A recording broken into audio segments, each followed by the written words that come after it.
మరోసారి hot topic గా మారింది ఫిరాయింపు ఎమ్మెల్యేల వ్యవహారం.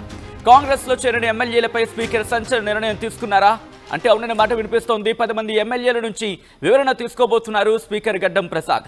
ఇప్పటికే 5 ఎమ్మెల్యేలకు నోటీసులు జారీ చేసినట్టుగా తెలుస్తోంది. అసెంబ్లీలోని తన కార్యాలయంలో విచారణకు రావాలని ఆదేశించినట్టుగా తెలుస్తోంది. విచారణ అనంతరం మరో 5 నోటీసులు పంపే అవకాశం ఉంది అంటూ కూడా చర్చ జరుగుతోంది. ఎమ్మెల్యేలపై చర్యల కోసం సుప్రీంకోర్టును ఆశ్రయించింది బీఆర్ఎస్. స్పీకర్ నిర్ణయం ఆలస్యంపై సుప్రీంకోర్టు ఆగ్రహాన్ని వ్యక్తం చేసింది.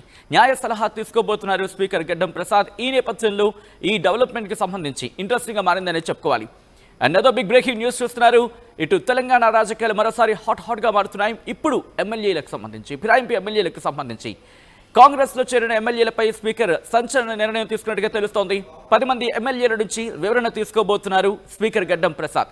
ఇప్పటికే 5 ఎమ్మెల్యేలకు నోటీసులు జారీ చేశారు. ఆయన అసెంబ్లీలోని తన కార్యాలయంలో విచారణకు రావాలంటూ ఆదేశించారు. విచారణ అనంతరం అంటే విచారణ తర్వాత మరో 5 నోటీసులు పంపే అవకాశం ఉన్నట్టుగా తెలుస్తోంది.